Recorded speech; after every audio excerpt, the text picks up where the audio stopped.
డా గంట పాటు వాకింగ్కు వెళ్లడంతో శ్వాస సంబంధిత సమస్యలు సుప్రీంకోర్టు సిజేఐ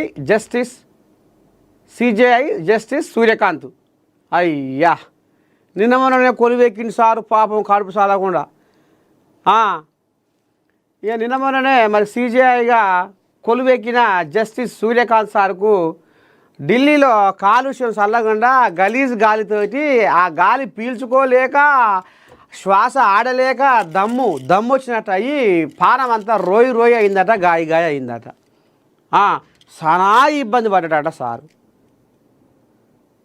ఇక బయట దేశంలో అగ్నిపర్వతం బద్దలై ఏదో బూడిద గాలి అట వాంబు ఆ బూడిద గాలి కూడా మన దేశాన్ని తాకుతుందట. ఇక ఈ గాలి ఆ గాలి మాత్రం ఆగం జగన్నాథం అయిందట పాపం సార్కు. ఇక ఇప్పటికే ఢిల్లీలో కాలుష్యం పెరిగిపోతుందని నిన్న మొన్న ఏం చేసిర్రు,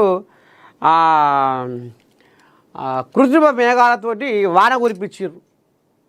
అటనా కొంత ఇదైపోతుందని ఏం ఇలం పొలం ఉంటుంది దాంతో ఊరు కాలది పీరు లేవదు అన్నట్టు ఇక అంతకంత అయింది. మొత్తానికి రోజుకు ఢిల్లీలో కాలుష్యం గలీజ్ గాలి పెరిగిపోతుంది.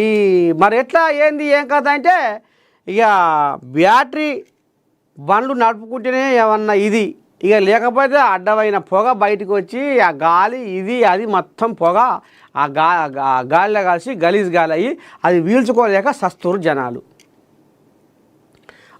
ఇక నిన్న మన కొత్త కొలువెక్కిన జస్టిస్ సూర్యకాంత్ సారు సిజేఐ ఆయన కూడా చాలా ఇబ్బంది పడ్డాడట వాకింగ్ పోయి.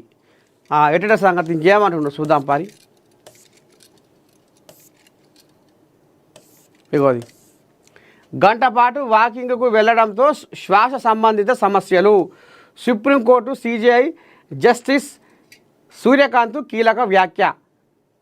రాజధాని ఢిల్లీలో గాలి నాణ్యత బాగా క్షీణించడంపై భారత ప్రధాన న్యాయమూర్తి జస్టిస్ సూర్యకాంత్ ఆందోళన వ్యక్తం చేశారు. మంగళవారం గంటపాటు వాకింగ్కు వెళ్లడంతో తనకు శ్వాస సంబంధిత సమస్యలు ఎదురైనట్లు పేర్కొన్నారు. సుప్రీంకోర్టు విచారణలను వర్చువల్ మోడ్కు మార్చడానికి బార్ అసోసియేషన్ అంగీకరిస్తే కోర్టు ఏకరీతి నియమాన్ని రూపొందించడానికి చర్యలు తీసుకుంటామని తెలిపారు. గత 2 వారాలుగా వాయు నాణ్యత సూచీలు దారుణంగా పడిపోతుండడం, తీవ్ర కాలుష్యం వల్ల ఆరోగ్య సమస్యలు వస్తుండడంతో 60 ఏళ్ళు పైబడిన న్యాయవాదులు వ్యక్తిగతంగా కోర్టుకు రావడానికి